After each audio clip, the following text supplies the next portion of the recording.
خاتون رک گئی, اسے پیچھے مڑ کے دیکھا اور اسے کہا کہ پیچھے دیکھو, میری چھوٹی بہن پیچھے آ رہی ہے, وہ مجھ سے بھی زیادہ خوبصورت ہے.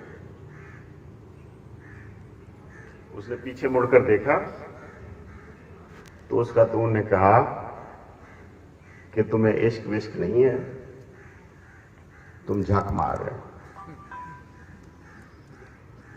جب آپ ڈیڈیکیشن کے ساتھ آگے بڑھتے ہو تو پھر پیچھے مڑ کے نہیں دیکھتے, اور جو پیچھے مڑ کے دیکھتے ہیں وہ پتھر کے ہو جاتے ہیں.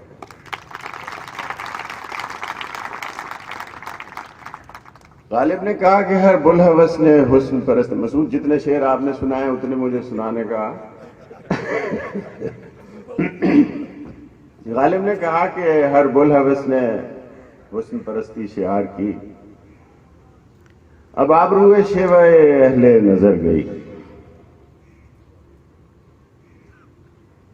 اب بلحوثی یہ ہے کہ جب آپ ایجوکیشن جیسے کام کو بھی بزنس بنا رہے ہیں, کہ کاروبار ہے. اچھا یقین کریں, جب بھی ہم نے اس کا سوچا, بجٹ وغیرہ بھی بنایا مسعود کے ساتھ بیٹھ کر, یہ خیال ضرور آیا کہ یار اس سے ہمیں کوئی فائدہ ہوگا, لیکن یہ نہیں سوچا کہ جی یہ کوئی ایسی سونے کی مرغی ہے جس نے سونے کے انڈے دینے ہیں. وہی بات جو مسعود کر رہے تھے کہ یہاں کے جو پیرنٹس ہیں, یہاں کے جو اسٹوڈنٹس ہیں, یہاں کے بچے اور بچیاں ہیں, how we can serve them. اچھا ڈگری کی تو اہمیت ہی ختم ہو گئی. آپ کو معلوم ہے کہ ڈگری پر اگر اعتبار ہو اور سرٹیفکیٹس پر, آپ کی ایجوکیشنل کوالیفیکیشنز پر اگر اعتماد ہو, حکومت کو بھی, وہی حکومت جس نے یہ سارے کام غلط کیے ہیں, اسی حکومت کو بھی اگر آپ کے اپنے نظام پر اعتماد ہو تو علیحدہ سے آپ کے ٹیسٹ لیں. علیحدہ سے ٹیسٹ کیوں لیتے ہیں؟ اس لیے بیکاز دے نو کہ ڈگریاں لوگوں کو کیسے ملتی ہیں, ایجوکیشن سسٹم جو ہے وہ کس طریقے سے ریگڈ ہے, ایگزامینیشن سسٹم کا جو حال ہے. ایوری ون نوز اکیڈمیز کیا کرتی ہیں, اساتذہ کیا کرتے ہیں, اسٹوڈنٹس پاس ہونے کے لیے کس طرح سے گڑبڑ کرتے ہیں یا کرواتے ہیں, پیرنٹس کس طرح سے اس سارے کام میں شریک ہوتے ہیں. We are not going to do this. We are building this institution to instill quality education in you. Quality education کیسے؟ جیسے ہمارے ٹیچرز نے ہمیں دی. ہم ٹاٹ کے اسکولوں میں پڑھے ہیں.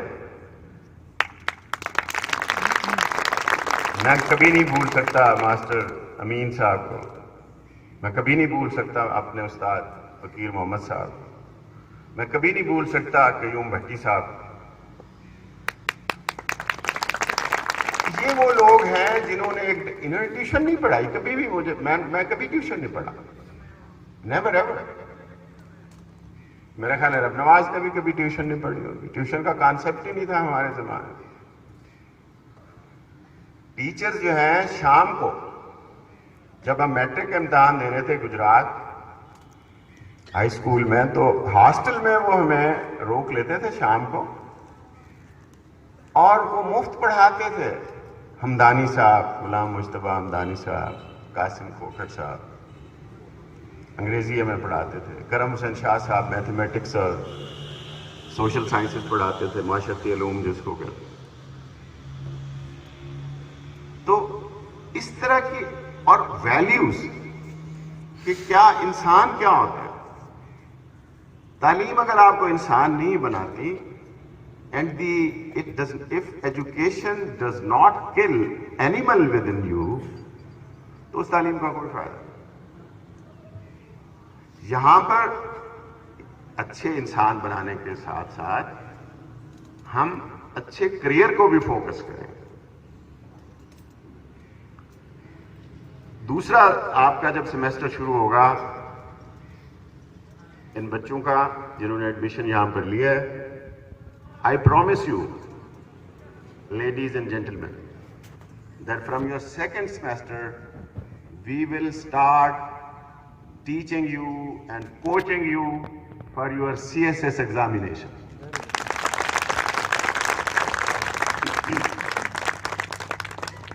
Whether you succeed or you don't, that is your luck.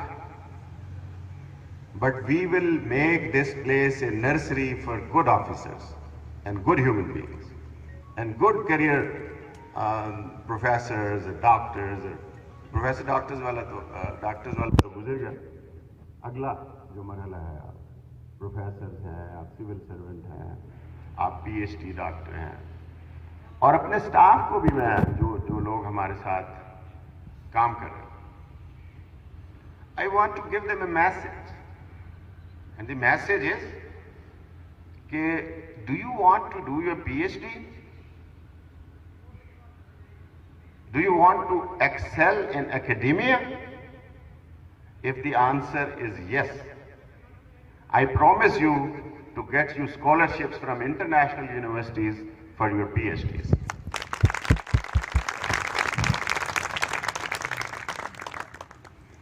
مسعود بات کر رہے تھے ویلیوز کی. ہمارے وسیب میں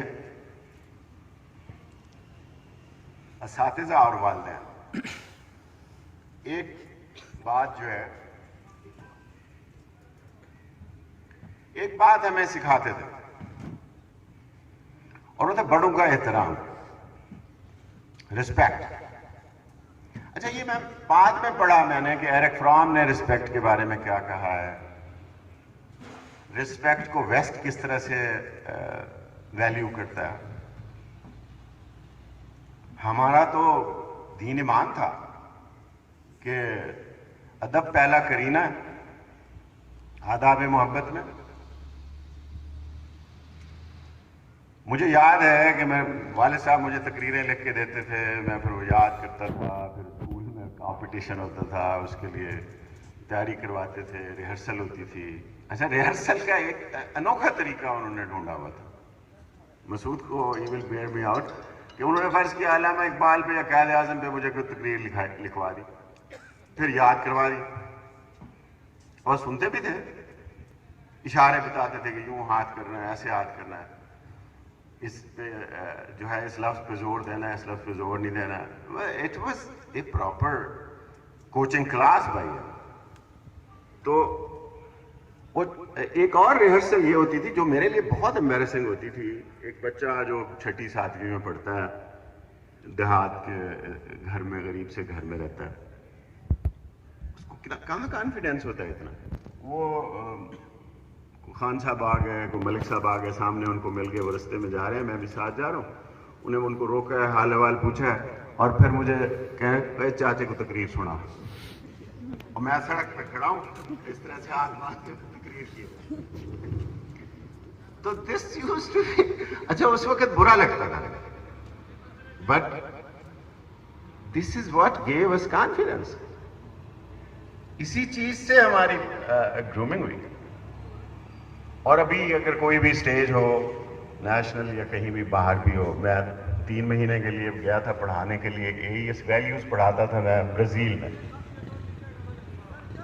گورے ہوتے تھے ہمارے ساتھ, دوسرے ملکوں سے آئے ہوئے, 2 امریکنز تھے, ایک آسٹریلیا سے آئے ہوئے تھے. مجھے کبھی نہیں محسوس ہوا کہ میں کوئی ان سے کم ہوں. ویلیوز وہ بھی وہی پڑھاتے تھے, ہم بھی وہی پڑھاتے تھے, اور بہت ساری چیزیں شاید ہم اگر ان سے بہتر نہیں تو ان کی طرح تو پڑھا ہی لیتے.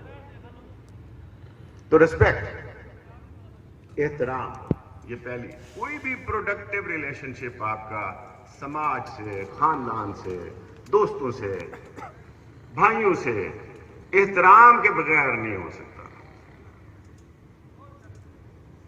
میرے بھائی بیٹھے ہیں, رانا نسیم اختر صاحب,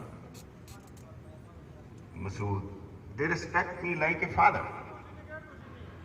رانا اختر صاحب بیٹھے ہیں, جن کو بھی میں چیز ڈسکس کرنی ہے تو بھائی جان کر کے میرے سے بات کرتے. تو یہ جو ٹیم ہے، یہ جو لوگ ہیں، they are deeply rooted in a system of values, and they will try to impart those values amongst their students. دوسری چیز ہے کیئر. کوئی بھی پروڈکٹیو ریلیشن شپ 4 ستونوں پہ کھڑا ہوتا ہے. اس میں ایک احترام ہے، دوسری کیئر ہے، آپ خیال رکھتے ہو لوگوں، پوچھتے ہو آپ ان سے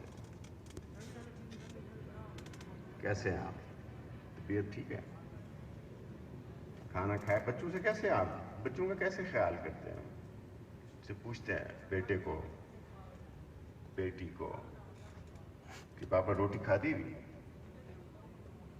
پتہ بھی ہوگے انہیں کھا گئی تھی، اسی وال بھی ایسے پوچھتے ہیں.